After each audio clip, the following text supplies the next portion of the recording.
네, 반갑습니다.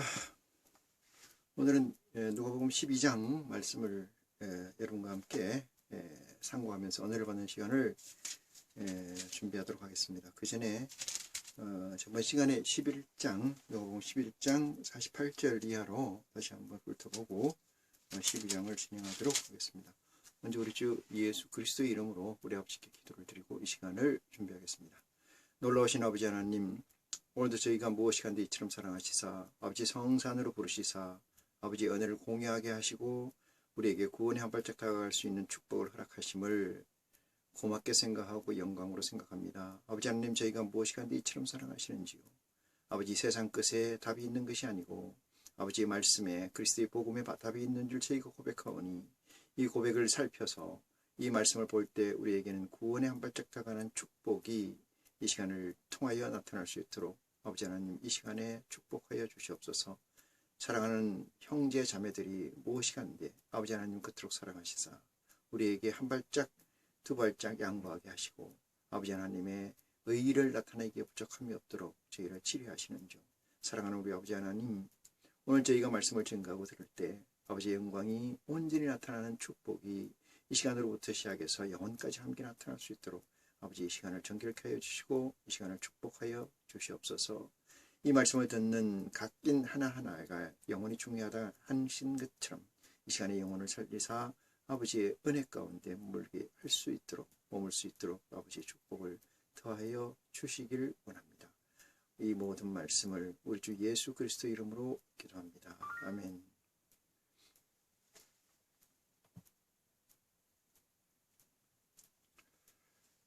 네.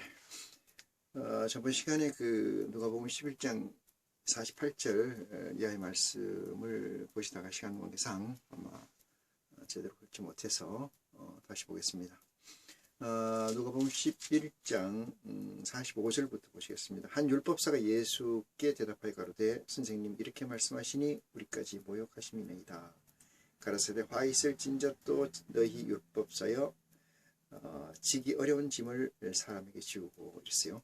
지기 어려운 짐이라는 것은 율법사들이 만든 건 아니지만은 그것을 풀어서 지우는 행위를 하는 것은 율법사인 줄 믿으시기 바랍니다.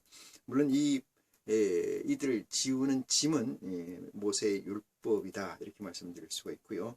너희는 한 손가락도 이 짐에 되지 않는도다 이렇게 얘기를 합니다. 이 이율배반이죠.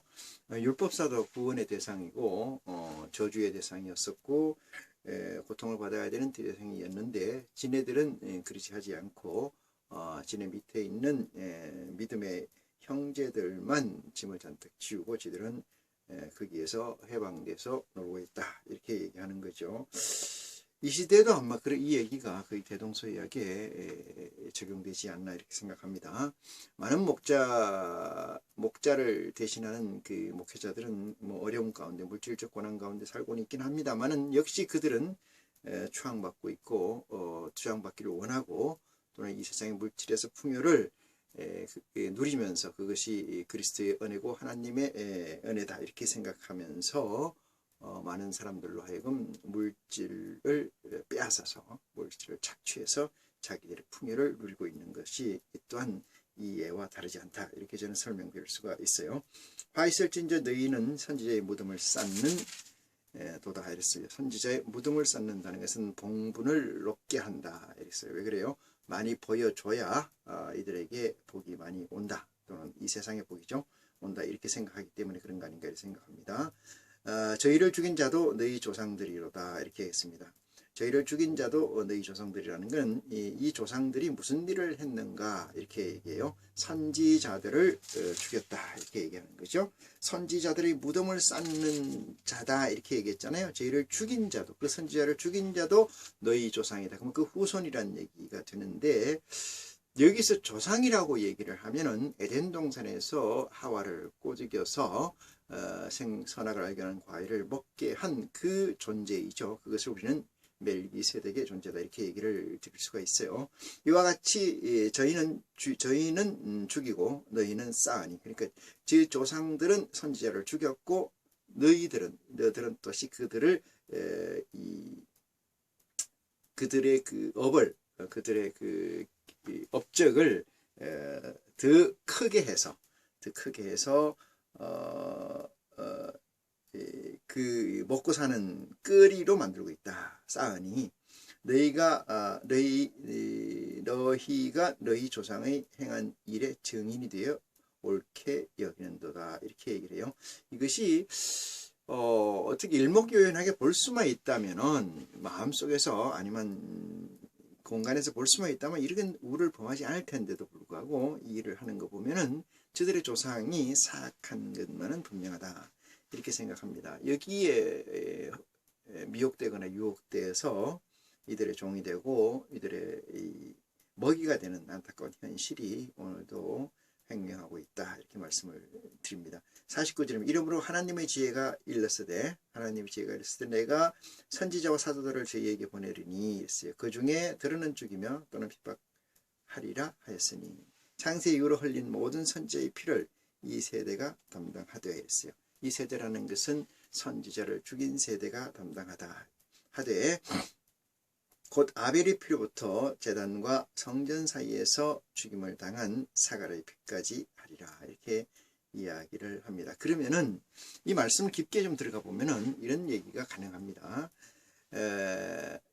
이 창세에 있었던 일에 관해서 하와를 꼬집에서 선악을 알게 하는 과일을 먹게 한 그 사건이 어디서부터 시작된 사건인가에 다시 말해서 주체와 주관이 어디에 있었는가 이 생각을 우리는 한번 해볼 수가 있어요.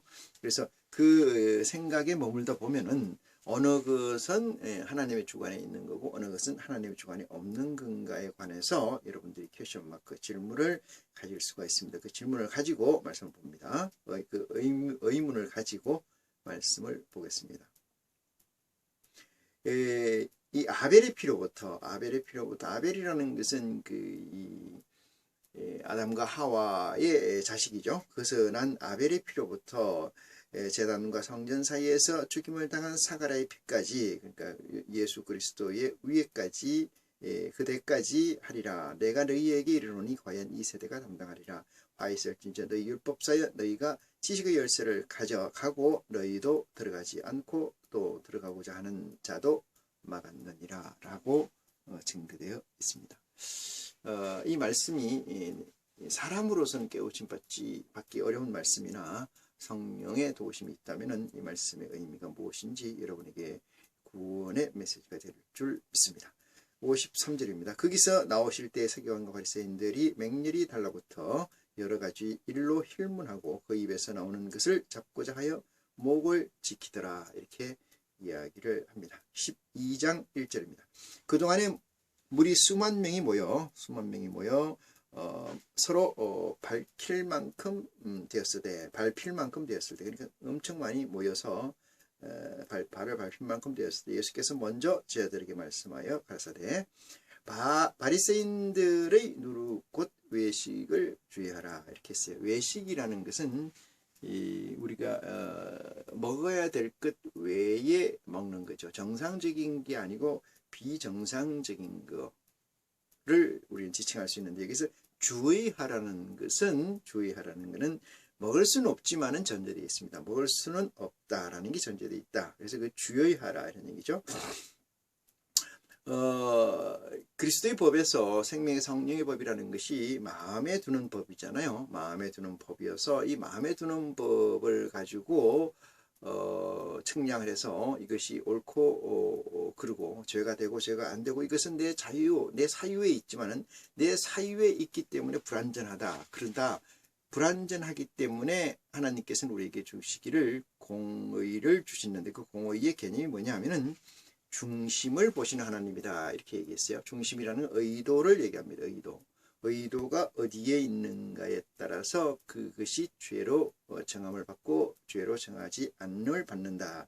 이 말씀이 있어요. 그래서 외식은 바깥에서 먹는 것들을 외식이라고 그러는데 또는 그치레로 먹는 것들 이것들을 외식이라고 하는데 이 외식을 주의하라는 것은 주의할 필요가 있다는 것을 노티스하는 거다. 이렇게 말씀드릴 수가 있어요. 2절 감추인 것이 드러나지 않을 것이 없고 숨은 것이 알려지지 않을 것이 없나니 이렇게 했습니다. 성경의 말씀을 볼 때 절대적으로 허락되어 있는 말씀, 다시 말해서 정언명령적 말씀이 있는가 하면은 이 3세계에서 3차원 세계에서 살면서 부득불 4차원 세계와 혼용되지 않고 섞여 있을 수밖에 없는 것들에 관해서 예수님께서는 이렇게 얘기해요. 감추인 것이 드러나지 않을 것이 없고 숨은 것이 알려지지 않을 것이 없나니 이렇게 얘기합니다. 이 얘기는 뭐냐면은 첫째 부활에 참여하는 자에 관한 얘기가 아니고 둘째 부활에 참여하는 자에 관한 얘기로 적시할 수가 있어요. 첫째 부활에 참여하는 자에게는 이런 의미가 없는 거죠. 이런 의미가 아무 그들을 지배하거나 그들을 구속할 수 있는 의미는 없다. 3절 이러므로 너희가 어두운 데서 말하는 모든 것이 광명한 데서 들리고 너희가 골방에 귀에 대고 말하는 것이 집 위에서 전파되리니 이랬습니다. 내가 내 친구 너희에게 말하노니 몸을 죽이고 그 후에는 능히 더 못하는 자들을 두려워하지 말라 했어요.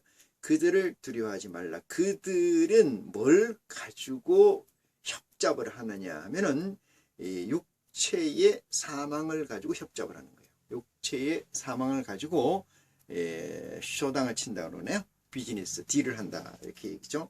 왜 그러냐면은 우리의 하나님 예수를 그리스도로 믿는 자들에게는 육체의 사망에서 초월한 존재로 확증하고 믿어야 돼요. 육체의 사망을 초월해서 또는 초월한 그 사실을 확증하고 그리스도의 삶을 그리스도의 믿음을 살아야 된다. 그래야만이 뭐에 자유롭느냐 하면은 육체의 생명을 담보로 하고 딜을 하려고 하는 비즈니스를 하려고 하는 이런 존재들로부터 자유롭다. 궁극적인 것은 우리의 이 가치지 우리의 값을 어떻게 규정하고 매겨나가느냐 그것이 중요한 거지 마귀의 역사가 어떻게 일어나는가는 중요하지 않다. 그것은 첫째 부활에 참여하는 자들에 속한 말이다. 이렇게 규정을 할 수가 있어요. 그래서 몸을 죽이고 그 후에는 능히 더 못하는 이랬어요. 더 못하는 자들을 두려워하지 마라. 몸의 생명, 육체의 생명을 멸하는 것에 관해서의 그 최고의 가치를 가지고 있는 존재는 이 3차원의 세계의 지배자이고 이 쥐락펴락하고 있는 마귀다 이런 얘기죠. 그 마귀의 능력은 거기까지다. 그러면 하나님 아버지의 능력은 영혼을 멸하신다 했어요. 영혼을 멸하신다. 그러면 영혼을 멸하는 것에 관하여 정말로 두려움을 가지십니까? 두려움을 가지신다면은 이거야말로 정말 하나님의 아들의 자질이 돼 있다. 이렇게 말씀을 드릴 수가 있어요. 그래서 영혼을 멸하는 게 뭐가 두렵냐 이렇게 생각하는 사람이 있는가 하면은 영혼을 죽이는 거에 대해서 멸하는 거에 대해서 엄청난 두려움을 가지고 있는 사람이야말로 하늘의 아들됨의 자질을 가지고 있다 이렇게 말씀드릴 수가 있어요. 5절 땅에서 마땅히 참 두려워할 자를 내가 너희에게 보이리니 곧 죽은 후에 또한 지옥에 던져 넣는 권세 있는 그를 두려워하라. 내가 참으로 너희에게 이르노니 그를 두려워하라 했어요. 죽은 후에 했어요. 죽은 후에 지옥에 던져넣는 권세 있는 그를 두려워하라 이렇게 했어요. 이것은 우리 아버지 하나님 외에는 없는 줄 믿으시기 바랍니다. 이것은 계시록에 나오는 말씀이 또 하죠. 그러면서 이렇게 얘기합니다. 참새 다섯이 아사리온 둘에 팔리는 것이 아니냐. 그러나 하나님 앞에서는 그 하나라도 잃어버리시는 바 되지 아니하시는도다 이랬어요. 참새 둘이라는 그 주격을 가져왔어요. 이것이 뭐냐면은 목적어가 되기도 하고 핵심 단어이죠. 참새 둘을 가져와서 그 둘이 다섯 이 아사리온에 팔리고 있다. 하나라도 잃어버리지 않으셔야 한다. 그러니까 규정 하나님이 찍어서 정한 것에 관해서는 그것이 버려지거나 사라지거나 없어지거나 무시되거나 그런 경우가 없다는 것을 정리해 놓으신 겁니다. 7절 너희에게는 오히려 머리털까지도 다 세신 바 되었나니 두려워하지 말라. 너희는 많은 참새보다 귀하니라. 이렇게 했는데 여기서 너희라고 설정되어 있는 것은 마태복음 6장에 설명되어 놓은 우리입니다. 우리라는 것은 하늘에서 이루어진 것 같이라고 설정되어 있는 그것이에요. 그런데 이것을 우리는 착각하는 것이 3차원의 세상에 존재하는 우리가 예수를 그리스도로 시인하고 그 예수 그리스도의 단 앞에 또는 하나님 단 앞에 앉아있는 이 육체를 가지고 있는 우리라고 생각하는 경향이 있는데 이것은 초보적 신앙에 지나지 않는다. 그래서 여기서 나와 있는 너희에게는 오히려 머리털까지도 다 세신 바 되었나니 두려워하지 말라. 너희는 많은 참새보다 귀하시니라. 이렇게 해서 이 귀하다는 것은 여기서 표면적인 것은 하나님의 아들에 관한 이야기이지만은 내면적으로 들어가서 심도 있게 살펴보면 이것은 우리가 우리의 형상대로 사원을 만들고 한 창세기에 나와 있는 우리라는 존재다. 그것은 영이다. 이렇게 얘기 드릴 수가 있어요. 8절 내가 또한 너희에게 말하노니 누구든지 사람 앞에서 나를 시인하면 인자도 하나님의 사자들 앞에서 저를 시인할 것이요. 이렇게 이야기를 합니다. 인자 예수님도 저를 시인한다 했어요. 이것도 조금 전에 제가 설명드린 얘기를 대입해서 살펴보는 지혜가 여러분에게 있기를 축원합니다. 9절 사람 앞에서 나를 부인하는 자는 하나님의 사자들 앞에서 부인함을 받으리라. 이렇게 얘기하고 누구든지 말로 인자를 거역하면 사하심을 받으려니와 성령을 모독하는 자는 사하심을 받지 못하리라. 이렇게 이야기합니다. 성령을 거역한다. 이것은 진리의 성령을 얘기합니다. 진리의 성령을 거역하게 되면은 예수 그리스도의 복음을 알 수가 없고 예수 그리스도의 복음을 알지 못한다는 것은 예수 그리스도를 알지 못함으로 해서 하나님을 알지 못하는 자로 낙인되게 된다. 11절 사람이 너희를 회당과 정사 잡은 이와 권세 있는 이 앞에 끌고 가거든 어떻게 무엇으로 대답하여 무엇으로 말할 것을 염려치 말라 이랬어요. 왜 그러냐면은 이 말씀은 이 사람은 뇌가 있죠. 뇌는 저장 장치도 있고 저장 공간이 있어요. 근데 이 저장 공간의 사용 권한을 아버지께 맡기는 것을 예수를 그리스도로 내 안에 모시는 거고 하나님이 내 안에 모셔지는 겁니다. 그래서 이것을 내 의지의 사용으로 하지 말고 하나님의 의지의 도구로 쓰고 내 입은 그것을 도구로 스피칭하는 하나의 툴에 지나지 않는다는 설정입니다. 이것이 서번트이고 서번트라는 건 청직이다. 하나님에게 나의 모든 것을 헌신한 또는 기여한 또는 하나님이 내 주인이 된 그런 존재이가 되므로 누구든지 어느 상황 언어에 처하든 간에 네 자의로 말하려고 하지 마라. 이렇게 얘기를 하는 거죠. 12절입니다. 마땅히 할 말을 성령이 곧 그때 너희에게 가르치시리라 하시느니라. 이 말씀은 참 우리에게 말씀을 준비하는 목사 입장에서는 주일이 다가오는 것이 왜 그리 빨리 다가오는가 이런 생각을 할 수도 있어요. 근데 우리는 돌을 닦는 사람이 아닙니다. 돌을 찾는 사람이지 돌을 닦는 사람은 아니에요. 그래서 어떻게 해야 되냐면은 성령님이 나의 도우심에 서 있고 하나님이 전지전능 천지창조주로 내 아버지로 계시다고 한다면은 내 단말기적 사유가 된 나라는 존재는 이 세상 어디든 간에 자유한 거죠. 왜 자유하냐면 내 안에 그리스도와 아버지가 계심으로 해서 내가 다니는 곳이 성전이 되니까 나의 자유함은 이루 말할 수가 없다. 그런데 그런 자가 설교를 준비한다는 것 자체가 어불성설이에요. 어불성설. 그러니까 이것을 가지고 또 어떻게 생각하냐면은 내가 설교를 준비할지라도 그것을 스피치하게 하는 이는 성령이다. 이렇게 얘기하는 분이 있을 수 있어서 제가 거기에 못을 박습니다. 내 것과 아버지 끝, 세상 끝과 하늘 끝, 이 모세의 것과 그리스도의 것을 구별 못하게 되면 그런 역사가 일어나요. 만약에 그런 역사, 조금 전에 얘기했던 그런 예가 일어난다는 것은 누구에 해당되는 이 사례가 있느냐면은 사도 바울에 해당되는 사례가 있습니다. 사도 바울은 그리스도의 사역에서 보면은 하나님의 이 복음의 구현에서 보면은 강제할 필요성이 있기 때문에 그리스도의 사역은 그렇게 했다. 그런데 대의적 차원이다 이런 얘기를 할 수가 있어요. 근데 우리 그리스도의 사역이 끝나고 진리의 성령이 이 시대를 가름마하고 있는 때에는 어떠한 일도 그런 일이 벌어질 수가 없습니다. 강제하질 않아요. 그래서 찾고 구하고 두드리고 찾고 구하는 역사의 반복만이 우리가 있는 거예요.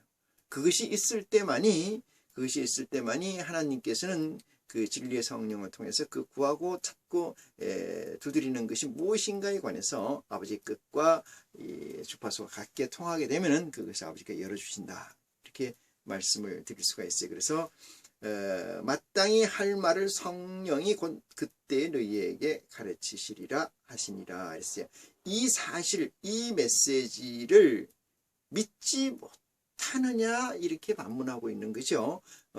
분명히 이렇게 적시되어 있고 우리에게 이 생명체로 와 있는데도 생명의 말씀으로 와 있는데도 불구하고 이것을 덮거나 이것을 제하고 이것을 가리거나 왜곡시켜서 말씀을 증거하는 것은 하나님의 사자, 하나님의 의지가 아니다. 이렇게 저는 말씀을 드립니다.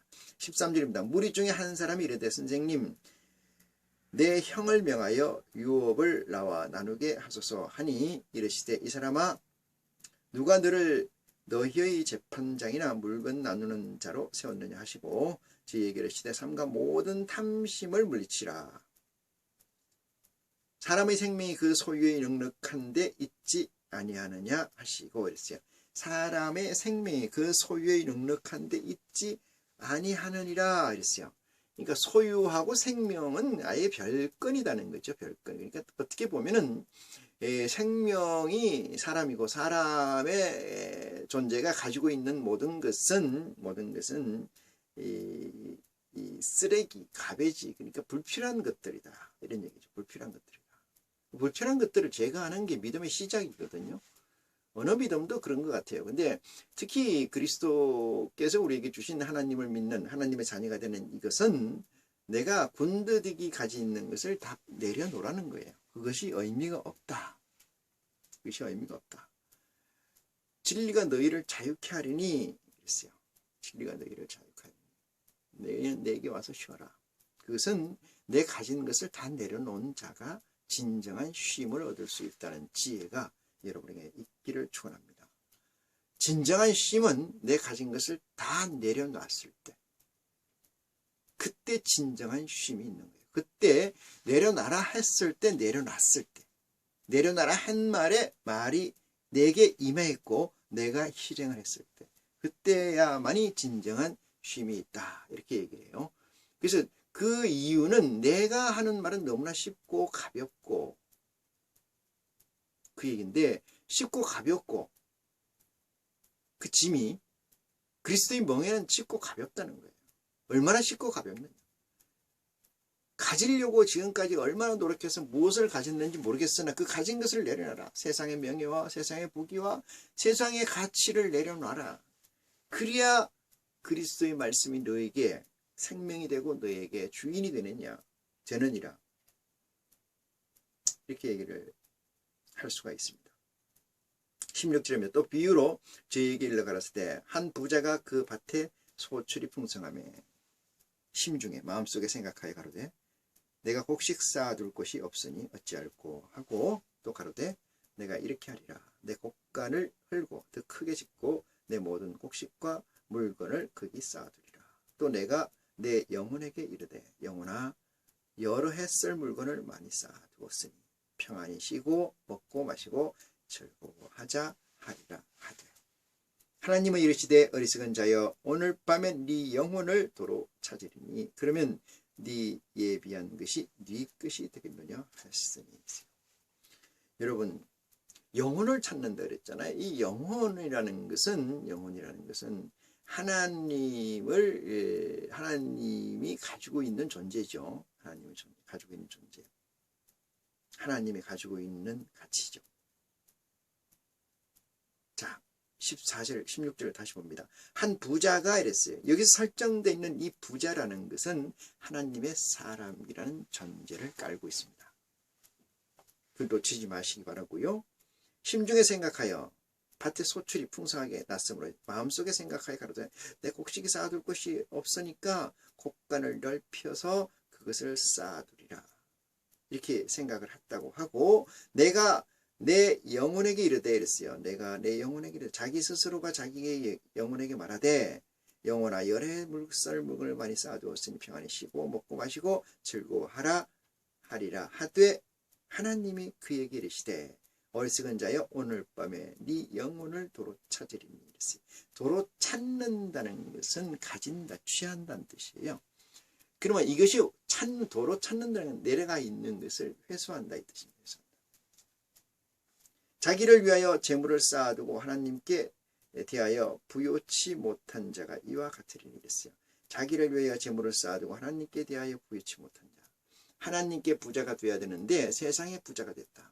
하나님께 귀한 사람이 되어야 되는데 세상에 귀한 사람이 됐다.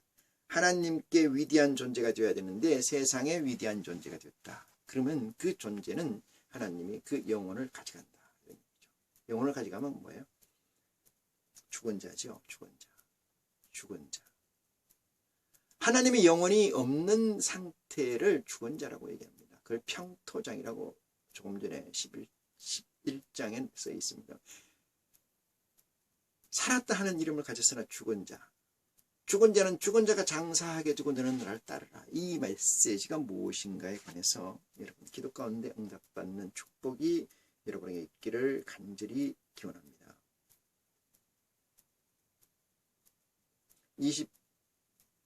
22절입니다.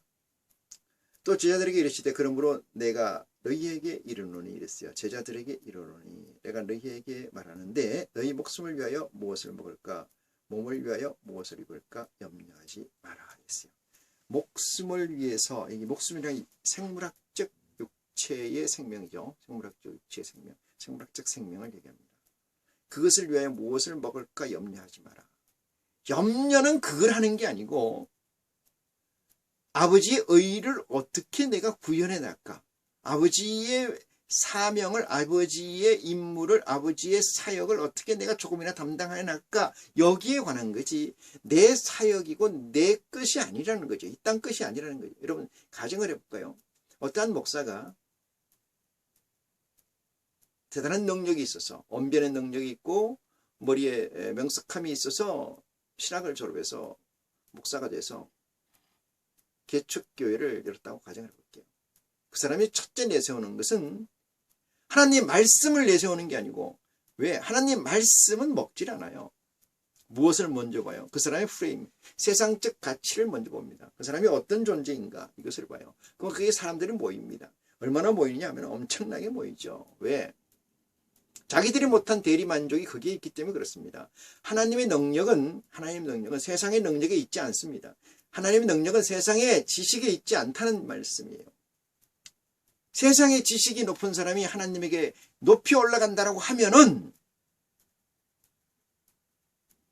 세상의 지식이 적은 자는 구원에 이르기는 애직이 걸른 거지요. 예수님께서 이렇게 얘기하세요. 머리 좋고 명석한 자에게는 이것을 숨기시고 어리석은 어린아이 같은 애들에게는 이것을 나타내었습니다. 이것이 아버지의 뜻입니다. 이렇게 얘기합니다. 내가 너희에게 이르노니 너희 목숨을 위하여 무엇을 먹을까 몸을 위하여 무엇을 입을까 염려하지 말라, 이 문제죠. 너희가 염려할 것이 따로 있다 이 말입니다. 그것은 염려할 것이 아니다. 그럼 인생을 사는 우리들에게, 예수를 그리스도라고 입으로 시인한 그들에게도, 저들에게도 무엇을 먹을까 무엇을 입을까에 관한 전부가 아니겠는지요. 전부가 아니겠는지. 아버지의 사명, 아버지의 미션이 뭔지, 아버지의 일이 뭔지, 아버지의 의가 뭔지를 알고 일을 한 적이 있느냐 이렇게 물어보면 없어요. 물론 있다고 하겠지만은 그것이 허구라는 것을 곧 스스로 양자 간에 확인되게 됩니다. 목심이 음식보다 중하지 못하며 의복보다 중하지 못하니라. 목숨이 음식보다 중하고. 그러면 궁극에는 뭐가 중요하냐? 영혼이 중요하다는 거예요. 영혼이 중요하다는 거예요. 영혼이 살찜같이, 영혼이 잘됨같이 범사에 잘되기를, 형통하기를 기도하라고 했지. 언제 영혼이 잘 되는 건 안 보이니까, 예수님 잘 믿으니까 잘 됐다. 이 세상에서는 예수님 잘 믿어서 빛나는 경우가 잘 없습니다. 이 세상에서는. 그러면 예수님께서 우리에게 주신 8번째의 아들의 기준, 핍박받는 자는 복이 있나니, 이렇게 얘기했을까요? 첫 번째, 심령이 가난한 자. 8번째, 핍박받는 자는 복이 있나니 천국이 저희 것이요. 뭐에 대해서 핍박받았다는 거예요?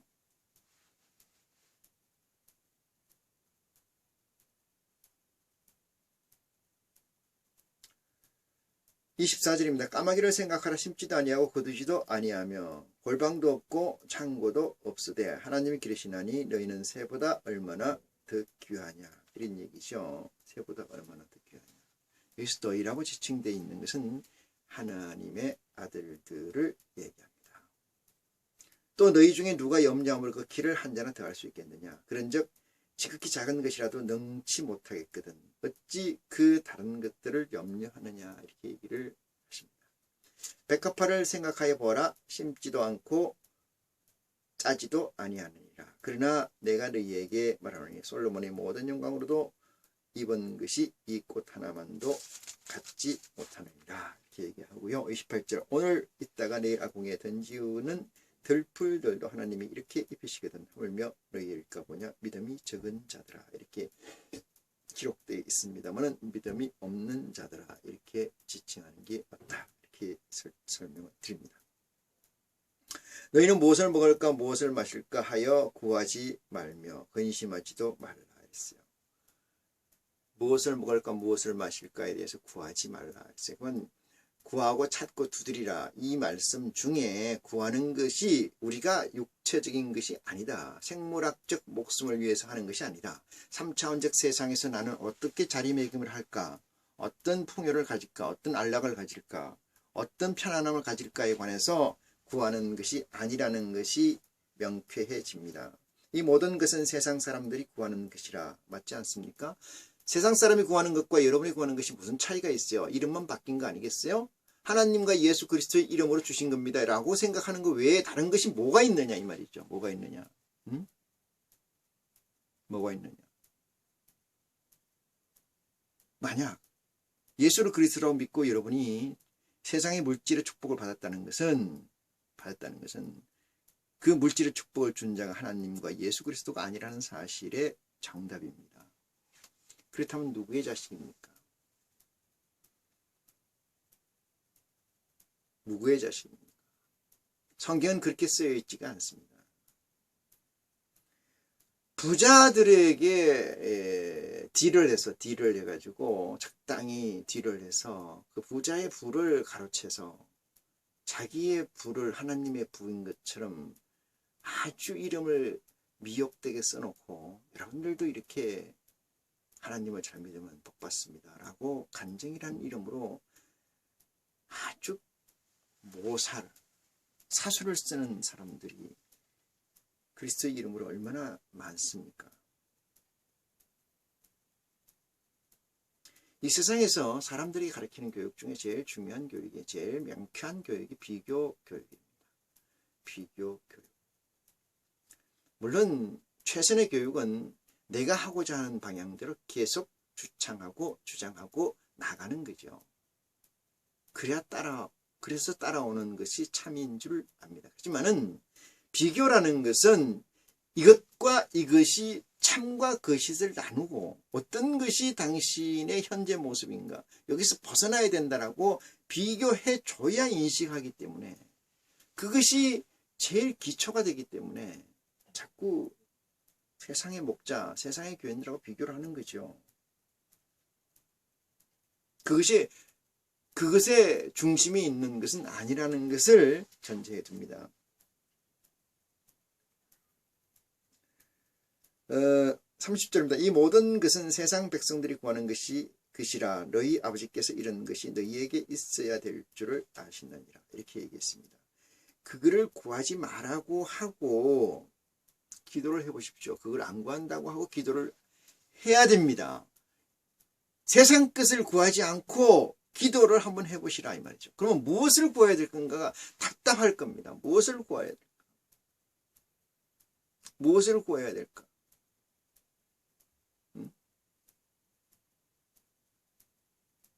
아버지 앞에 무릎을 꿇고 무엇을 구하여야 될까?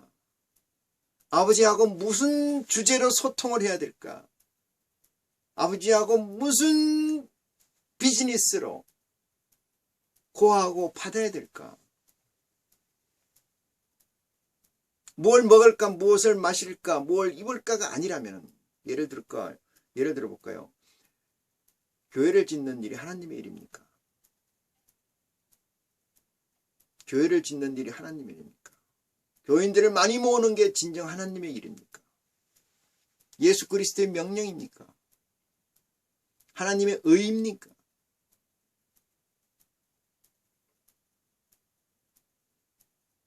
세상 사람들이 구하는 것과 무슨 차이가 있습니까?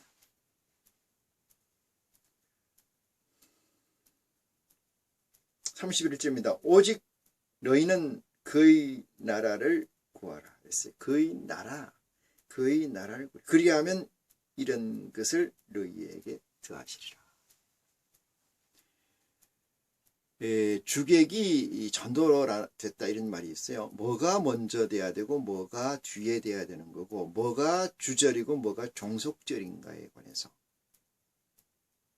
뭐가 상수고 뭐가 변수인가에 관해서 바뀌었다 이 말이죠. 왜 바뀌었을까요? 상수와 종속절의 해석이 없으니까 그래요. 주절의 해석이 없으니까.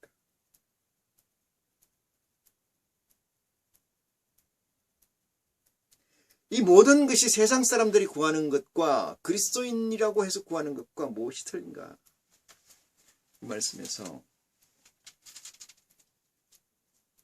축복을 받는, 은혜를 받는 여러분이 되시기를 기원합니다.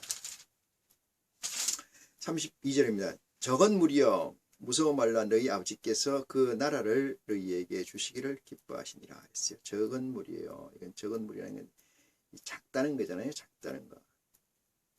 작은 무리여 했어요. 이 작은 무리라는 것은 어디서 나오는 거냐면은 좁은 문으로 들어가라. 그 문은 좁고 협착하여 찾는 이가 적느니라 이렇게 얘기를 했어요. 이 메시지를 살펴서 보면은 스틸포트라고 저는 얘기를 합니다만은 스틸에 반대되는 개념 무비예요. 무빙. 움직인다는 뜻이요. 스틸은 멈췄다는 거였는데 이 포터는 뭐 영상이니까 사진이니까 움직이는 사진과 멈춰진 사진 이랬어요. 증거죠. 증거.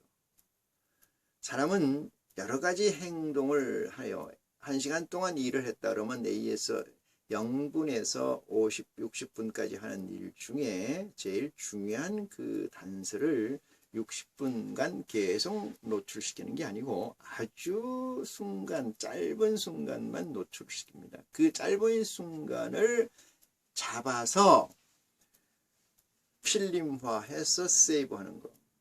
그것이 여러분에게 필요합니다. 성경을 볼 때 그리스도가 이 말도 하고 저 말도 했다고 가정을 해봅시다. 어떤 말을 여러분은 기억에 남고 어떤 말이 내 기억에 아주 생생하게 기록되어 있는가. 예수를 믿고 지금 10년, 20년, 30년을 신앙생활을 했다고 가정했을 때 예수를 믿는 그 지난 시간 동안에 교회에서 아니면 성경을 볼 때 아니면 기도 가운데 어떤 필름이 여러분이 스틸포트로 나와 있는가. 그 스틸포트를 5장만 모아서 썸을 해보시는 축복이 있기를 원합니다. 왜 축복이냐? 사진이요. 여러분은 분명히 어떤 사람도 스틸이 있어요. 그 스틸을 모아서 해보면 여러분의 바로 밑에 좌표가 됩니다. 신앙의 좌표. 내가 하나님 앞에 바로 섰는지 안 섰는지가 바로 나타나는 아주 놀라운 사건이 여러분 앞에 펼쳐진다는 말이죠. 하나님을 믿으면서 그리스도를, 예수를 그리스도라고 시인하면서 어떤 사건들이 여러분에게 있었는가, 남는 것 5가지의 영상만 준비하시는 은혜가 여러분에게 있기를 축원합니다. 적은 무리라는 것은 천국의 패밀리가 많지가 않다는 얘기예요. 미리 정해진 것이 있어요. 너희 아버지께서 그 나라를 너희에게 주시기를 기뻐하시느니라, 이렇게 얘기합니다. 나라라는 것은 헌법이 있는 거죠. 법이 있는 거죠. 법대로 움직이는 게 바른 나라인데, 그 법이 어떤 법이냐, 예수 그리스도께서는 그 법에 관해서 마태복음, 마가복음, 누가복음, 요한복음에 설명하고 계십니다. 33절입니다. 너희 소유를 팔아 구제하여 낡아지지 아니하는 주머니를 만들라 했습니다. 곧 하늘에 둔 바 다함이 없는 보물이니 거기는 도적도 가까이 하는 일이 없고 좀도 먹는 일이 없느니라. 명쾌하게 지금까지 앞절에서 얘기한 걸 크로징합니다. 다 팔아라. 소유. 여러분, 소유라는 건 여러분 마음대로 할 수 있는 게 소유예요. 여러분 마음대로 할 수 있는 게 소유. 하나님은 하나님 것을 하나님 마음대로 하시잖아요. 여러분은 내 거라는 것은 내가 내 마음대로 하는 걸 내 소유라고 합니다. 내가 내 마음대로 하는 걸. 여러분 얼마나 많은 소유를 가지고 계십니까? 내 마음대로 할 수 있는 것. 그걸 어떻게 하라는 거예요? 다 팔아라. 다 팔아. 이유는 이랬습니다. 34절에 너희 보물이 있는 곳에 너희 마음도 있느니라. 오마이갓.